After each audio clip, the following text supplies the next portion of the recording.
Doctor Baba Saheb Ambedkar open university.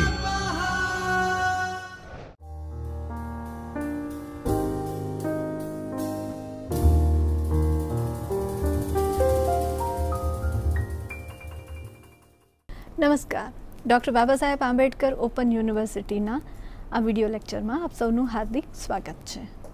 आज આપણે વાત કરીશું ગુજરાતી પદ્ય વિભાગની। ગુજરાતી પદ્ય વિભાગમાં આજે આપણે કાવ્ય જોઈશું નિરુદ્દેશે, જે રાજેન્દ્ર શાહ દ્વારા રચિત છે। આપણે એમાં જોઈશું કે આ કાવ્ય તમે બીએમાં ભણી રહ્યા છો, એ કાવ્યના આપણે કેમ ભણવાનું, આપણે આ કાવ્યને જ્યારે જોઈશું તો એની અંદરથી આપણે શું પામવાનું, એના વિશે આજે થોડી વાત કરશું। તો એના ઉદ્દેશ્યો જોઈએ તો આ કવિતાના અભ્યાસ દ્વારા તમે ગુજરાતી સાહિત્યના અનુઆધુનિક યુગના કવિતા પ્રવાહથી પરિચિત થશો, સૌંદર્યલક્ષી કાવ્યધારાનો ખ્યાલ મેળવશો, રાજેન્દ્ર શાહની કાવ્ય રીતિને માણશો, સર્જન ઉદ્દેશ્યનો તાગ મેળવશો, પ્રસ્તુત કાવ્યનો આસ્વાદ માણશો અને અર્થસભર ચિંતનાત્મક કાવ્યનો તમે અહીં પરિચય મેળવશો। આપણે આ કાવ્યને માણતા પહેલાં, જોતા પહેલાં, એના વિશે વાત કરતા પહેલાં એની થોડીક એક પૂર્વ ભૂમિકા જોઈ લઈએ પ્રસ્તાવના રૂપે। તો ગુજરાતી કવિતાના મૂર્ધન્ય કવિશ્રી રાજેન્દ્ર શાહનો આ પ્રથમ કાવ્ય સંગ્રહ જે 1951માં ધ્વનિ નામે પ્રગટ થયો હતો, ત્યારથી લઈ તેમના મૃત્યુ સુધી તેમની અવિરતપણે ચાલતી કાવ્યધારાનો લાભ ગુજરાતી સાહિત્યને લગભગ 28 જેટલા કાવ્ય સંગ્રહ રૂપે મળ્યો છે। ગીત, છંદબદ્ધ કાવ્યો, સોનેટ, અછાંદસ કાવ્યો, સંવાદ કાવ્યો ઇત્યાદિ મળીને કુલ 108 કાવ્યો તેમના પ્રથમ કાવ્ય સંગ્રહ ધ્વનિમાં સંગ્રહિત થયા છે। તેમની કવિતા પ્રકૃતિ પ્રેમ, પ્રણય ભાવ, ચિંતન ઇત્યાદિ વિષયોના સંયોજનના સુંદર સુમેળ રૂપે આપણે જોઈ શકીએ છીએ। સૌંદર્યાભિમુખ કવિતાના ઉત્તુંગ શિખર આપણને રાજેન્દ્ર શાહની કવિતામાં વ્યક્ત થયેલું આપણે અનુભવી શકીએ છીએ। સ્વતંત્ર કાળ દરમિયાન કવિતાના લેખનની શરૂઆત તેમણે કરી હોવા છતાં તેમની કવિતામાં ગાંધી ઠાકોરના પ્રભાવના સ્થાને રવિન્દ્ર પ્રભાવ પ્રબળ સ્વરૂપે જોવા મળે છે। પ્રકૃતિ અને પ્રણયની સાથે કવિતામાં જીવ, જગત અને જિંદગી વિશેનું ચિંતન એક અથવા બીજી રીતે તેમની કવિતાનો વિષય બનતું રહ્યું છે। કવિની કવિતામાં આવતું આ ચિંતન એવું તો એકરૂપ થઈને કવિતામાં ઘોળાઈ ગયું હોય કે એમના પ્રભુ, પ્રેમભાવ, રહસ્યવાદ અને સાંપ્રત પરિસ્થિતિના મેળથી આખી કવિતા જાણે ઢીપી ઉઠે। નિરુદ્દેશે કાવ્યમાં રજૂ થયેલા ભાવ અને વિચારની પુનરાવૃત્તિ આપણને આ દ્વાપર્ણા સુધીના કાવ્ય સંગ્રહોમાં સતત થતી જોવા મળે છે। એકનો એક વિચાર અભિવ્યક્ત કરવાની રીત અલગ અલગ, અને આ હોવાને કારણે આપણને કવિની આ પુનરાવૃત્તિ વૃત્તિ ક્યાંય પણ ખટકતી નથી। વિષય અને લયની એકવિધતા છતાં ગીતોમાં આવતું નાવીન્ય આપણું બિલકુલ ધ્યાન ખેંચે એવું છે। રાજેન્દ્ર શાહના કાવ્યોમાં આવતી કલ્પના સ્પર્શક્ષમ, મૂર્ત અને ઇન્દ્રિય સ્પર્શી હોય, આપણને ખૂબ જ પોતીકી લાગે। નિરુદ્દેશે કાવ્યમાં એક સાચા સર્જકની કાવ્ય યાત્રાનો આપણને પૂરેપૂરો પરિચય મળે છે। સર્જકનો ઉદ્દેશ્ય મુગ્ધ ભ્રમણ અને આનંદની પરમ અનુભૂતિની ઉપર હોઈ ન શકે, અને એમાં પણ રાજેન્દ્ર શાહની આ કવિતા તેમના આખા સર્જન વ્યાપારનો ચિતાર આપતી હોય તેમ સૌંદર્યાનુભૂતિથી આધ્યાત્મિક અનુભૂતિ તરફની બ્રહ્મ ઉર્મિ સુધીની વ્યાપ અને ઉચ્ચ શિખરને દર્શાવતી આપણને અનુભવાય છે। પ્રણય, પ્રકૃતિ અને આધ્યાત્મ ચિંતન ત્રણેય પાસાને સમાવીને ઉદ્ધવગામી કવિ તરીકેની ભૂમિકા અહીં કવિ સ્પષ્ટ કરે છે। રાજેન્દ્ર શાહના ધ્વનિ કાવ્ય સંગ્રહમાંથી લીધેલ આ કવિતા આત્મવિલોપન અને આત્મ સાક્ષાત્કારના અર્થ સાથે સાંસારિક સહઅસ્તિત્વનો અનેરો સંગમ કરે છે. હવે તમે તમારી સ્ક્રીન ઉપર કવિતાની પંક્તિઓ જોઈ શકો છો. એમાં કવિતાનું પઠન કરું તો કવિતાનું નામ છે નિરુદ્દેશે. નિરુદ્દેશે સંસારે મુજ મુગ્ધ ભ્રમણ પાશુ મલિન વેશે. ક્યારેક મને આલિંગે છે કુસુમ કેરી ગંધ, ક્યારેક મને સાદ કરે છે કોકિલ મધુર કંઠ. નૈણ તો ગેલા થાય નિહાળી નિખિલ ના સહુરંગ, મન મારું લઈ જાય ત્યાં જાઉં પ્રેમને સન્નિવેશે. આગળની પંક્તિ જોઈએ તો પંથ નહીં કોઈ લીધ ભરૂડક, ત્યાં જ રચું મુજ કેડી તેજ છાયા તણે લોક પ્રસન્ન, વીણા પર પૂર્વી છેડી.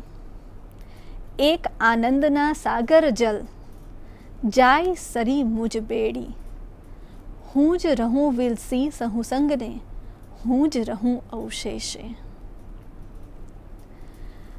આ પંક્તિઓ, આ કાવ્ય એ તમે જોયું. હવે એ કાવ્યનો આપણે પરિચય મેળવવાનો છે. તો એ કાવ્યનો પરિચય મેળવતી વખતે આપણે તેનો એક સારાંશ જોઈએ. એ પદ્યનો આપણે ગદ્યમાં સારાંશ જોઈએ. કવિ જ્યારે કવિતા રચતો હોય ત્યારે સૌથી પહેલો પૂછાતો પ્રશ્ન હોય કે કવિ કલાકારની પ્રવૃત્તિનો ઉદ્દેશ્ય શું હોઈ શકે, આ રચના શા માટે. એનો એક જ શબ્દમાં આ કવિ પોતાની કાવ્યમય શૈલીમાં નિરુદ્દેશે એમ કહી જવાબ આપી દે છે. નિરુદ્દેશે કોઈ જ એનો એમ જોવા જઈએ તો આપણે કહી શકીએ કે કોઈ ઉદ્દેશ્ય નથી. હું અહીંયા ફરવા જાઉં છું, આપણે ઘણીવાર કહેતા હોઈએ છીએ હું અહીંયા ફરવા જાઉં છું, પણ કોઈ રીઝન વગર, કોઈ કારણ વગર જાઉં છું. તો એ જે નિરુદ્દેશ્ય ભાવ છે એ અહીં કવિતામાં વ્યક્ત થયો છે. કવિની આ પ્રવૃત્તિને નિરુદ્દેશ્ય જ છે. આખા સંસાર જગતમાં નિરુદ્દેશ્ય જ ભ્રમણ પણ કરે છે. તેની સાથે સાથે કવિ બીજી ત્રીજી પંક્તિમાં પાશુ મલિન વેશે ક્યારેક મને આલિંગે છે એમ કરીને નિરુદ્દેશ્ય કેમ તેનો વિસ્તારથી જવાબ આપવો અહીં શરૂ કરે છે. તેમાં આ સંસારમાં એટલે કે ધરતીના બનીને મુગ્ધતાથી આ આખા સંસારનું ભ્રમણ કરે છે. કવિ બાહ્ય જગતને પ્રકૃતિના પ્રતીકો વડે કવિતા વ્યક્ત કરી જુદા જુદા ભાવો પ્રગટાવે છે. અને એટલા જ માટે તો કવિ પછીની પંક્તિમાં કહે છે કુસુમ કેરી ગંધ ક્યારેક મને સાદ કરે છે કોકિલ મધુર કંઠ, નૈણ તો ગેલા થાય નિહાળી નિખિલ ના સહુ રંગ. પ્રકૃતિનો પ્રભાવ પોતાના જીવનમાં અને પોતાની કાવ્ય રચનામાં કેવો ઝીલાયો છે તે આ પંક્તિઓ દ્વારા પ્રગટ થાય છે. આ સંસારના આંતરબાહ્ય જગત સાથેનો ઇન્દ્રિયો દ્વારા જે સંબંધ સધાતો હોય છે એ કવિ કેવા કેવા સ્વરૂપે આકર્ષે છે તે અહીં જોઈ શકાય છે. ક્યારેક પુષ્પના સુગંધ, ક્યારેક કોયલનો અવાજ, તો ક્યારેક સંસારના સઘળા રંગ આકર્ષણનું કેન્દ્ર બને છે. આમ પંથ જ્યાં જ્યાં લઈ જાય ત્યાં ત્યાં આસપાસની સૃષ્ટિના તત્વો સાથે પ્રેમભર્યો સંવાદ રચાતો રહે છે. અને એટલા જ માટે કવિ કહે છે મન મારું લઈ જાય ત્યાં જાઉં પ્રેમને સન્નિવેશે. અહીં કવિ પ્રેમના સન્નિવેશમાં ઓતપ્રોત ઓળઘોળ થઈ જાય છે. કવિ તો કોઈ પંથ લીધા વિના પૃથ્વી ઉપર બસ ડગલા માંડ્યા જાય છે અને પોતાનો રસ્તો કે કેડી આપોઆપ રચાતી જાય છે. અહીં કવિને કોઈ વાડ કે વલગાડ નથી કે ચોક્કસ વાદ કે વિવાદ પણ પડતા નથી. માત્ર મુક્ત ભ્રમણ અને ત્રણેય લોકમાં તેજ છાયા તળે કરેલા આ મુગ્ધતા ભર્યા ભ્રમણથી તથા પ્રસન્ન વીણાથી ઉદ્ભવેલા બ્રહ્માનંદ સહોદર આનંદ અને સૌંદર્યના રસપાનની અનુભૂતિ કવિ અહીં પોતે પણ કરે છે અને આ કાવ્ય દ્વારા આપણને પણ કરાવે છે. અનુભવમાંથી મળતો આનંદ અને નિરુદ્દેશ્ય રચાયેલી કવિતા બંને એકબીજાના પર્યાય ભાસે છે. આ આનંદમાં આનંદના સમુદ્રમાં બેડી હોડી સરકતી જાય છે. છેલ્લી પંક્તિઓમાં કવિ કહે છે કે હું જ રહું વિલસી સહુ સંગને, હું જ રહું અવશેષે. એમાં કવિ પોતાની જાતને જગતમાં ઓગાળી દઈ પોતાના ચેતના જગતનો વિસ્તાર કરે છે અને બધી જ જગ્યાએ હુંના વિલોપન દ્વારા સંધાન સાધે છે. આ પંક્તિ સંદર્ભે નિરંજન ભગત કહે છે કે પ્રેમ દ્વારા હુંના વિલોપન દ્વારા બહિર્જગત સાથે કવિ એના અંતર્જગતનો સંયોગ સાધે છે. પરિણામે કાવ્ય જન્મે છે અને એ કાવ્ય દ્વારા જ પાછો એ હુંને પામે છે. ક્ષણે ક્ષણે મૃત્યુ અને અવિરત પુનઃજન્મની પ્રક્રિયા એટલે જ કાવ્ય. પ્રત્યેક કાવ્યના ગર્ભમાંથી નવજન્મ પામીને કવિ પ્રગટ થાય છે. કાવ્ય એટલે આત્મવિલોપન અને આત્મ સાક્ષાત્કાર ની ક્ષણ. આમ ક્ષણે ક્ષણે મૃત્યુ અને અવિરત પુનઃજન્મની પ્રક્રિયા એમ કાવ્યની રચના પુનઃરચનાના ધ્યેયને આનંદની અનુભૂતિ સાથે કવિ અહીં વ્યક્ત કરે છે. કવિએ સરળ ભાષામાં પોતાની કાવ્ય યાત્રાને માનવ જગત સહેલાઈથી સમજી શકે એવી સાહજિક રીતે નિરુદ્દેશ્ય આલેખી ને આપણી સમક્ષ અહીં વ્યક્ત કરી છે. પ્રથમ પંક્તિમાં જ ફક્ત નિરુદ્દેશ્ય એવું કહીને આખી કવિતાના સૌંદર્યની કલા પ્રવૃત્તિનું હાર્દ તેમણે અહીં આપી દીધું છે. કવિ આખી સૃષ્ટિમાં કોઈ પણ પ્રકારના ઉદ્દેશ્ય વિના મુગ્ધતાભર્યું ભ્રમણ કરે છે. આ સૃષ્ટિનું પ્રકૃતિ સૌંદર્ય અને માનવીમાં રહેલો પ્રેમ ભયમુક્ત રીતે તેમને કેવી રીતે આકર્ષે છે એની વાત કરે છે. અહીં પ્રેમ દ્વારા કવિ એકત્વ સિદ્ધ કરે છે. નિરુદ્દેશે ભ્રમણ કરતાં કરતાં જે કેડી કે રસ્તા ઉપર જવાય ત્યાં જઈને મળતા નિજી આનંદ દ્વારા મુક્તતાનો અનુભવ કરે છે. આ આનંદ અંતે કવિ આંતરજગત અને બાહ્ય જગત વચ્ચેના એકરૂપતા એકાકાર કે તાદામ્ય એકત્વને હું દ્વારા સાધી આધ્યાત્મિકતાની અનુભૂતિની પરાકાષ્ઠા અહીં નિરૂપે છે. કવિએ આ સંસારના સત્યને ખૂબ જ સરળ શબ્દોમાં પણ કાવ્યાત્મક લયમાં ઢાળી આકર્ષક બનાવી છે અને છેલ્લે તો આવી દરેક કલા પ્રવૃત્તિનું ધ્યેય માત્ર આનંદનું જ હોય એ કવિતામાં ગૃહિત છે. રાજેન્દ્ર શાહના કાવ્યોમાં છંદ અને લયના મહત્ત્વના જે તત્વો છે એ અહીં આપણને જોવા મળે છે. એમના ગીતોના લયની ઇબારત તો આકર્ષક છે જ, જે વિશે ધીરુ પરીખ કહે છે કે એમના ગીતોમાં જે લય પ્રયોગો થયા છે તે ગુજરાતી ગીત કવિતાનું અવિસ્મરણીય જમા પાસું છે. લયવર્તનોના સરવાળા બાદબાકી ગુણાકાર દ્વારા એમણે ગીતને નવું રૂપ આપ્યું છે. નિરુદ્દેશ્ય જુઓ ને કે કેવો એક જ શબ્દથી કેવો ઉપાડ આપી દીધો છે, કેવો ઉપાડ કર્યો છે. આખા સંસારમાં મુગ્ધતા એટલે કે નિષ્પાપ મનથી પાશુ મલિન વેસે આદિમતાની પ્રકૃતિ સાથેની અનુભૂતિ એ સાથેનું ભ્રમણ અહીં કવિ કરે છે. અહીં આ નિષ્પાપ ભ્રમણ પછી કવિએ કુસુમની સુગંધ, કોયલનો મધુર કંઠ, ક્યારેક ક્યારેક મોહ પમાડી જાય છે. આ સઘળું મોહક જગત તેના અનેક રંગો જોઈ કવિની આંખો ઘેલી થઈ જાય છે. આ સંદર્ભે કવિ પ્રકૃતિના વિવિધ રૂપોને ઉદાહરણ તરીકે લઈ આનંદની અનુભૂતિનું લક્ષ્ય સેવે છે. આ કુદરતના સ્વરૂપોને માણતા માણતા કવિ સાત્વિક પ્રેમના સાનિધ્યને શોધવાનો પ્રયાસ કરી મનના દોરાતા જાય છે. આ પ્રેમના સાનિધ્યને મેળવવાની ઝંખનામાં કવિ આગળ ડગમાંતા જાય છે, પણ કોઈ નિશ્ચિત પંથનો સહારો નહીં, પણ પોતાની જ નાની અમથી કેડી રચવાની ખેવના અહીં નીચેના પંક્તિમાં વ્યક્ત થઈ છે. એ પંક્તિ જોઈએ તો પંથ નહીં કોઈ લીધ ભરૂડક, ત્યાં જ રચું મુજ કેડી. ત્યારબાદની પંક્તિમાં કવિ ઇન્દ્રિય સંવેદ્ય સાથે જોડાયેલા આંતરિક આનંદનો મહિમા કરતા જણાય છે. તેજ છાયા તણે લોક પ્રસન્ન, વીણા પર પૂર્વી છેડી. એક આનંદના સાગર જલને જાય સરી મુજ બેડી. તેજ અને છાયાના વિરોધાભાસમાં કવિ જિંદગીના ઉતાર ચઢાવ કે તડકા છાયાના પલટામાં પણ પ્રસન્ન રહેતા ચિત્તને આલેખે છે. સાથે એ પ્રસન્નતાને પ્રદર્શિત કરવા વીણાના સૂર છેડે છે. સંસારની દરેક પરિસ્થિતિને સ્વીકારી આનંદમાં રહેતા સંસાર સાગરની લહેરો પર કવિ પોતાની હોડી એટલે કે નાવડી ખૂબ જ સહજતાથી સરળતાથી સરકતી જતી હોય તેમ અનુભવે છે.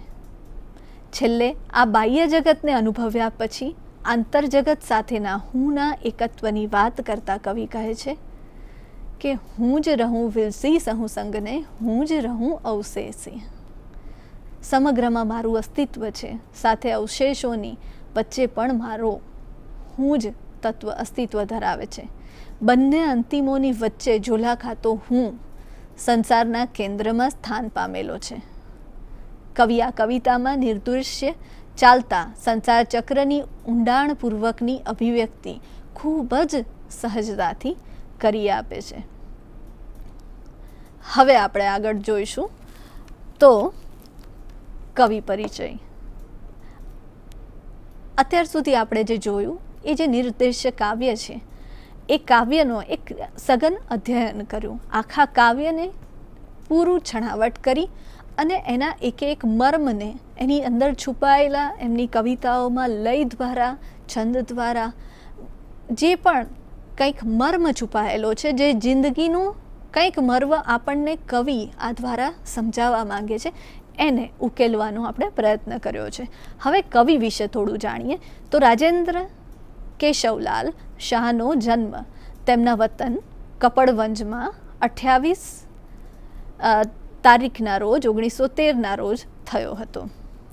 પિતા કેશવલાલ અને માતાનું નામ લલિતાબેન હતું.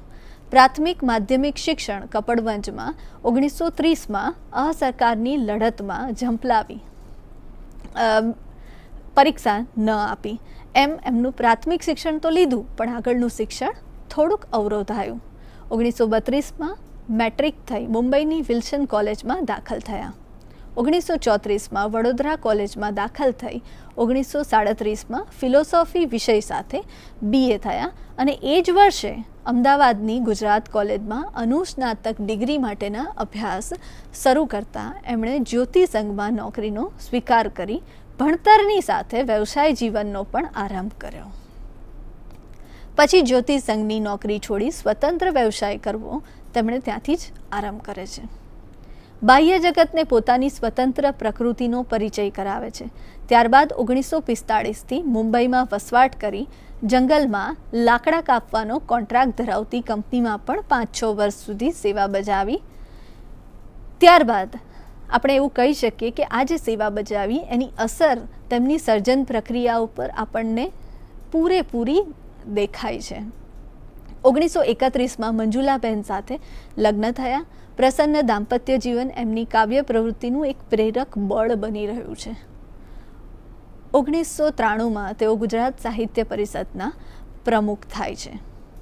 તેમના સાહિત્ય સર્જન વિશે નોંધ જોઈએ તો ધ્વનિ, આંદોલન, શ્રુતિ, શાંત કોલાહલ, ચિત્રણા, વિષાદનો સાદ, ક્ષણ જે ચિરંતન, મધ્યમા, ઉદ્ગતિ, ઈક્ષણા, પત્રલેખા, પ્રસંગ સપ્તક, કિંજલ ક્લિની, વિભાવન, ધ્વાસુપર્ણા, પંચપર્વા, ચંદન ભીની અનામિકા, નીલાંજના, આરણ્યક, વીરા માધુરી, સ્મૃતિ સંવેદના, હા હું સાક્ષી છું ઉપરાંત બાળકાવ્ય સંગ્રહ જોઈએ તો મોરપીંછ, આંબે આવ્યા મોર, રૂમઝૂમ, અમોને મળી પવનની પાંખ, રમત અમારી, ખુલ્લામાં જઈ રમીએ.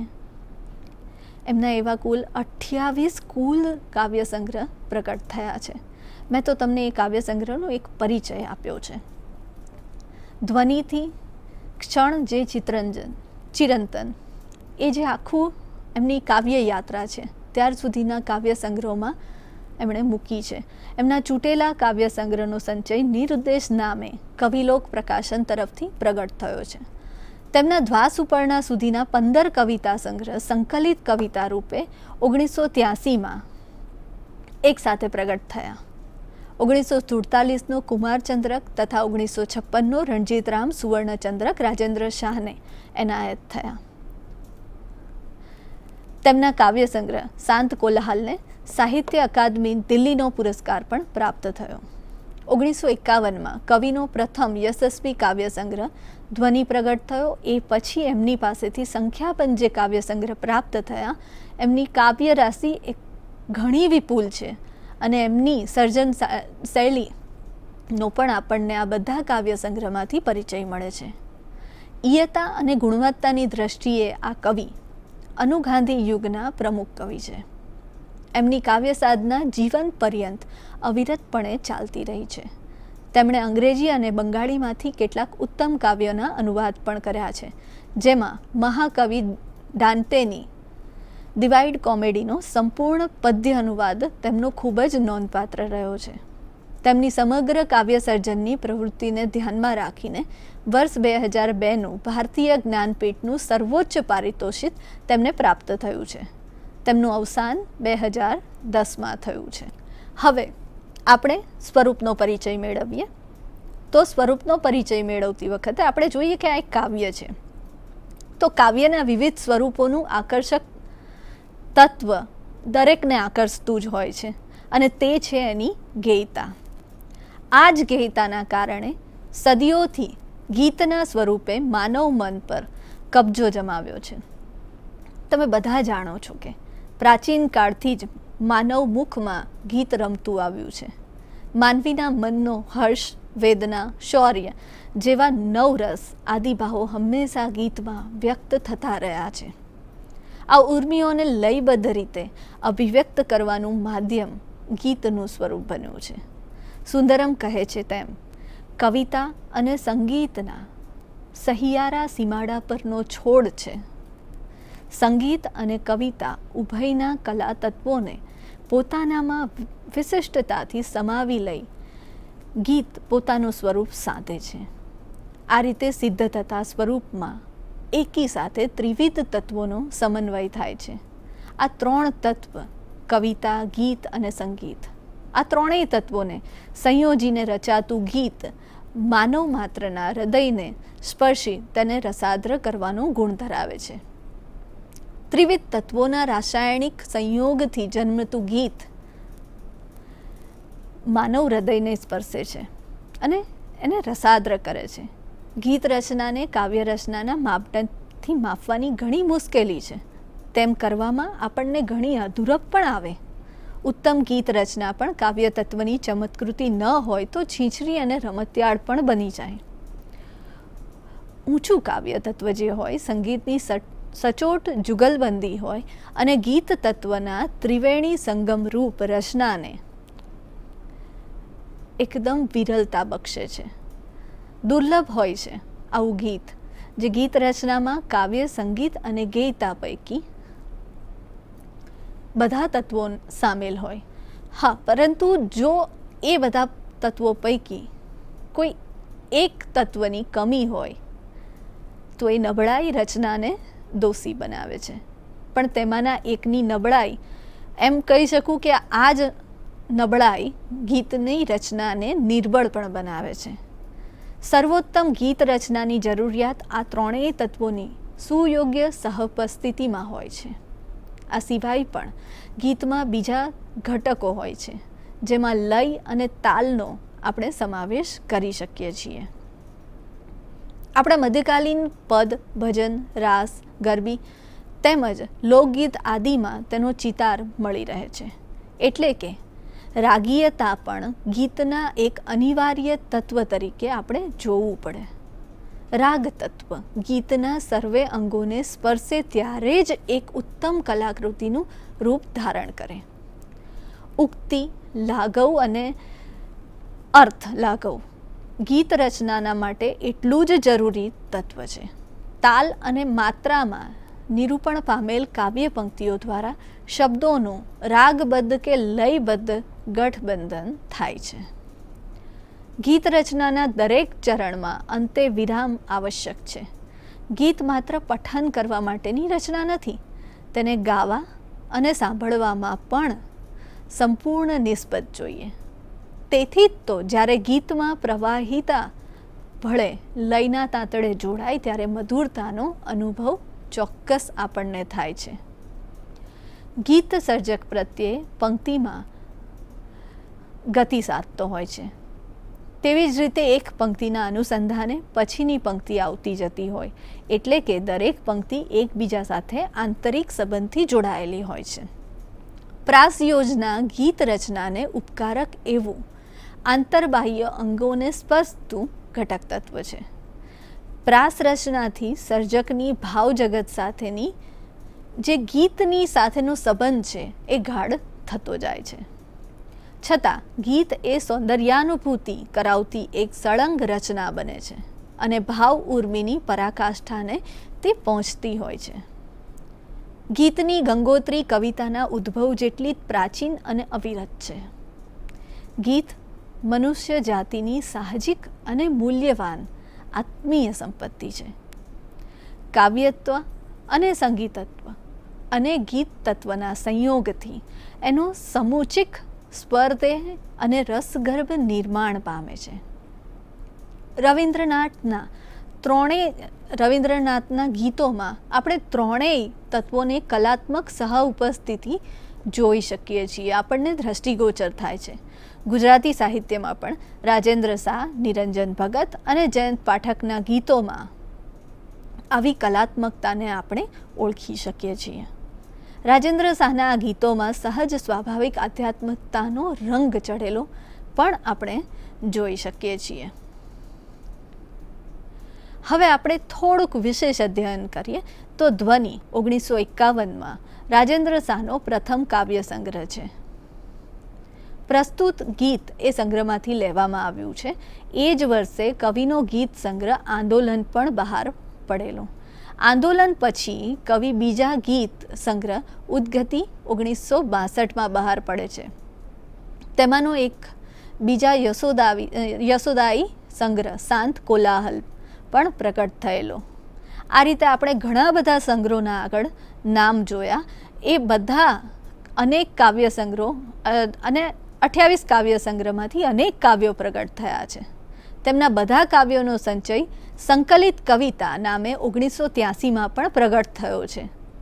તેમની વીણેલી કવિતાઓમાં ઓના સંકલન પણ પ્રગટ થતા રહ્યા છે. એ બધાનો અભ્યાસ તમારે આ એક કવિતાના ઉપલક્ષે કરવો જોઈએ. રાજેન્દ્ર શાહ વિશે ધીરુ પરીખ એક પ્રસ્તાવ પુસ્તકમાં લખે છે કે જેમાં તેમની કવિતાનું મૂલ્યાંકન કરવામાં આવ્યું છે. પ્રસાદ બ્રહ્મભટ્ટનો મહાનિબંધ જે રાજેન્દ્ર નિરંજન યુગની કવિતા 1982માં પણ પ્રગટ થયો છે, એના અભ્યાસથી પણ રાજેન્દ્ર શાહની કવિતાને માણવામાં, આસ્વાદમાં, મૂલવવામાં આપણને મદદ મળી શકે. આ બધા સંગ્રહોની વાત મિત્રો તમને એટલે કરવામાં આવે છે કે આ કવિતાના આધારે આ કવિતા એક માત્ર રાજેન્દ્ર શાહ અને એ સમયના કવિ અને કવિતાનું એક બારણું ઉઘાડવાનું એક ઉદ્દેશ્ય માત્ર છે. આ કવિતા તો તમે એકદમ ગૂઢ ગહન અભ્યાસ કરશો જ, પણ એ સંદર્ભે તમે એ યુગને પામો, એ કવિતાને ખોલવાનો, આના સંદર્ભે બીજી કવિતાને ખોલવાનો પ્રયત્ન કરો. એટલે પણ આ બધો અભ્યાસ કરવો તમારા માટે ઘણો જરૂરી છે. હવે આપણે જોઈશું કે જે ગાંધી ઠાકોર પ્રભાવ છે, જે વિભાવ, એ વખતનો આખો જે માહોલ છે એને સમજવાની ટ્રાય કરીશું, એને સમજવાનો પ્રયત્ન કરીશું. ઈસવીસન 1915 પછીની ગુજરાતી કવિતામાં અન્ય સાહિત્ય સ્વરૂપોની જેમ ગાંધીજીનો પ્રબળ પ્રભાવ પડ્યો છે. સામાજિક નિસ્બત, દલિત, પીડિત અને શોષિત પ્રત્યેની સંવેદનાની સરળ અભિવ્યક્તિ મહાત્મા ગાંધીના પ્રભાવનું પરિણામ છે. એ રીતે બક ઠાકોર એટલે કે બળવંતરાય ઠાકોરનું સોનેટ સ્વરૂપ પ્રદાનની સાથે તેઓ આપણા સાહિત્યના પ્રમુખ કાવ્યગુરુ ગણાયા છે. તેમણે વિચાર પ્રધાન કવિતાનો આગ્રહ કર્યો છે. અહીં આપણે એમ સમજવાનું છે કે રાજેન્દ્ર શાહ એવા નવોન્મેષથી સભર કવિ હતા કે જેઓ ગાંધીજી અને ઠાકોર જેવા યુગ પ્રભાવક પરિબળો પ્રત્યે આદર તો ધરાવતા હતા, પણ કાવ્ય રચના નિમિત્તે પોતાની આગવી પ્રતિભા તેમણે પ્રગટ કરી છે. રાજેન્દ્ર શાહની પ્રકૃતિલક્ષી જે કવિતાઓ છે એનો તમે અભ્યાસ લેખ તૈયાર કરી શકો છો. આ એક લેખન પ્રવૃત્તિ તમારે માટે છે કે આ જે કવિતા છે એના ઉપલક્ષે એને સંદર્ભમાં રાખીને તમે ગુજરાતી સાહિત્યનો કેટલો અભ્યાસ કરી શકો. તો તમારે એમની જે પ્રકૃતિલક્ષી કવિતાઓનો છે એના વિશે એક અભ્યાસ લેખ તૈયાર કરો. ત્યારબાદ રાજેન્દ્ર શાહની કાવ્ય સંગ્રહોની જે યાદી તૈયાર કરી કાવ્યના વિવિધ સ્વરૂપોનો અભ્યાસ કરો. મોટે ભાગે યાદી તો હમણાં હું મોટે ભાગે મેં આપી જ દીધી છે, તમારા પુસ્તકમાં પણ એ ઉપલબ્ધ છે. પણ એ કાવ્યોમાં કયો સ્વરૂપનો વિનિયોગ થયો છે, એ બધા કાવ્ય સંગ્રહમાં ઘણા બધા કાવ્યો છે, એમાં એ બધા કાવ્યો કયા સ્વરૂપને આધારે લખાયા છે એ સ્વરૂપનો અભ્યાસ કરી એક આલેખ તૈયાર કરો. ત્યારબાદ રાજેન્દ્ર શાહ પ્રણયલક્ષી અને આધ્યાત્મલક્ષી કવિતાને એમાંથી અલગ તારવો. જ્ઞાનપીઠ પુરસ્કૃત ગુજરાતી સર્જકોનો પરિચય પણ મેળવો. મિત્રો, તમે બધા જાણો છો ને, હમણાં મેં કીધું પણ છે એ રીતે એમને જ્ઞાનપીઠ એવોર્ડ પણ પુરસ્કાર પણ મેળવ્યો છે. તો આવા બીજા ગુજરાતી સાહિત્યમાં કેટલા સર્જકો છે કે જેમને જ્ઞાનપીઠ પુરસ્કાર મળ્યો છે, એનો પરિચય મેળવો, યાદી બનાવો. આ કર્યા પછી એક પુનરાવલોકન, એટલે કે તમને આ આખો અભ્યાસ તમે બીએના એક પેપર તરીકે એમાં એક પેપરના એક એકમ તરીકે કરી રહ્યા છો. તો એકમમાં પરીક્ષાલક્ષી જોઈએ તો પુનરાવલોકન એના માટે હોય છે કે તમે પરીક્ષાલક્ષી કેવી તૈયારી કરી શકો, આમાંથી કેવા કેવા પ્રશ્નો ઉદ્ભવી શકે. તો એનો થોડોક પરિચય આપું તો તમને કેવા પ્રશ્નો થઈ શકે કે નિરુદ્દેશ્ય કાવ્યનો આસ્વાદ કરાવો, જેમાં તમારે આખા કાવ્યમાં જે સઘન અધ્યયન અને કૃતિનો સારાંશ એ બંને તમે જોયું, એનો અભ્યાસ કરી અને એ તમારે તમારા શબ્દોમાં લખવાનું છે. નિરુદ્દેશ્ય કાવ્યનો હાર્દ તમારા શબ્દોમાં લખો. મિત્રો, હમણાં જે તમને કહ્યું આસ્વાદ કરાવો, એ જ રીતે તમારા શબ્દોમાં જ્યારે તમે આસ્વાદ કરાવો, એનો મર્મ પામો અને એ મર્મને તમે શબ્દોમાં વ્યક્ત કરો, ત્યારે આ પ્રશ્નનો તમને જવાબ મળી જાય. નિરુદ્દેશ્ય કાવ્યનું સૌંદર્યલક્ષી કવિતાના સંદર્ભે મૂલ્યાંકન કરો. આપણે હમણાં જ વાત કરી કે એમણે ઘણી બધી કવિતાઓ લખી છે, આધ્યાત્મિક ચિંતનની, પ્રણયની, પ્રકૃતિની. તો આ જે કવિતા નિરુદ્દેશ્ય છે એમાં સૌંદર્યલક્ષી કવિતાના સંદર્ભે એ કવિતા તમને કેવી લાગી, એ કવિતામાં કવિ શું વ્યક્ત કરે છે એના વિશે તમારે વાત કરવાની છે. નિરુદ્દેશ્ય કાવ્યમાં પ્રગટ થતું આધ્યાત્મિક ચિંતન. જુઓ, તમે હમણાં સૌંદર્યલક્ષી એક પાસું જોયું, બીજું આ કવિતામાં એક બહુ જ કહેવાય ને કે એક આધ્યાત્મિક ચિંતન, એક હાર્દ, એક હૃદયને આપણે હૃદયમાં બેસી જાય, હૃદયને ગમે અને હૃદયને પામે એવું એક આધ્યાત્મિક ચિંતન આ કવિતામાં રહેલું છે, એ તમારે જોવાનું છે. સાથે નિરુદ્દેશ્ય કાવ્યનું શીર્ષક, નિરુદ્દેશ કાવ્ય કેમ, એનું શીર્ષક નિરુદ્દેશ્ય કેમ, તો એની વાત તમારે આ પ્રશ્નના જવાબમાં કરવાની છે. આપણે હમણાં જ જોયું કે એક મુગ્ધ ભ્રમણ છે, નિરુદ્દેશ્યમાં કોઈ ઉદ્દેશ્ય નથી. પણ એક વસ્તુ એ પણ છે કે આ નિરુદ્દેશ્ય એ આપણા દરેકના જીવનની યાત્રાનું એક ચિતાર આપી દીધો છે. કવિની યાત્રા તો છે જ કોઈ પણ ઉદ્દેશ્ય વગરની, પણ એક માનવ જગતમાં જે વ્યક્તિ જન્મે છે એ બધાની યાત્રા પણ આપણે ભલે કહેતા હોય કે હા ઉદ્દેશ્ય સાથે જીવી રહ્યા છીએ, પણ ક્યાંક ક્યાંક કોઈક ક્ષણે કોઈક પળે તો બધાને એવું લાગે કે આપણે અહીંયા નિરુદ્દેશ્ય છે. એ જે ભાવના છે એને કાવ્યનું શીર્ષક તરીકે અહીં પ્રયોજ્યું છે. હવે આપણે જોઈશું કે નિરુદ્દેશ્ય જે ટિપ્પણ છે, જે તમને થોડાક અઘરા લાગે એવા શબ્દોની અહીં તમને યાદી આપી છે, તમે તમારી સ્ક્રીન પર જોઈ શકો છો એવા અઘરા શબ્દોની યાદી. તો નિરુદ્દેશ્ય મુગ્ધ, વેશ, કોકિલ, નિહાળવું, નિખિલ, સન્નિવેશ એટલે કે સાનિધ્યમાં, નિશ્રામાં, એ રીતે જ વિલસી રહેવું, ઝળકવું, ક્રીડા કરવી, આનંદ કરવો, માણવું, એ વિલસી રહેવું એનો અર્થ છે. એવી રીતે અવશેષ, ગેયતા, ગેયતા એટલે આપણે હમણાં ગીતના એમાં પણ જોયું કે કાવ્ય રચનાને લય મેળ સાથે ગાઈને રજૂ કરી શકાય એવી તત્વશૈલી છે. એવી રીતે પાશું, કોઈ પણ જાતની સભ્ય રીતભાત વગર, એટલે કે આદિમતા વગર. એ રીતે બેડી. બેડી મિત્રો, આ શબ્દ બહુ મહત્વનો છે કે બેડી કેમ. બેડી આપણે એમ કહીએ કે આપણને કોઈ જકડી રાખ્યા હોય એ રીતે, પણ તમે જ્યારે આખી કવિતા પૂરેપૂરી વાંચશો ને ત્યારે તમને ચોક્કસ ખબર પડશે કે બેડીનો અહીં કવિનો પોતાનો અર્થ છે અને એ છે હોડી. એ હોડીના અર્થમાં અહીં બેડી વપરાયો છે. અને ઘણી કવિતાઓ તમને ઘણા નવા અર્થ પણ આપે. એમાંની આ બેડી શબ્દ છે કે જેમાં તમને એક નવો અર્થ મળે છે. અને ત્યાર પછી તમે જોઈ રહ્યા છો કે આ જે કવિતા છે અને રાજેન્દ્ર શાહની કવિતાઓ જે છે એને વધુ સારી રીતે પામવા માટે, એને વધુ સારી રીતે અભ્યાસ કરવા માટે સંદર્ભ સૂચિ પણ તમને સ્ક્રીન પર દેખાઈ રહી છે, જેના દ્વારા તમે તેનો હજુ ઊંડાણપૂર્વકનો અભ્યાસ કરી શકો. આભાર.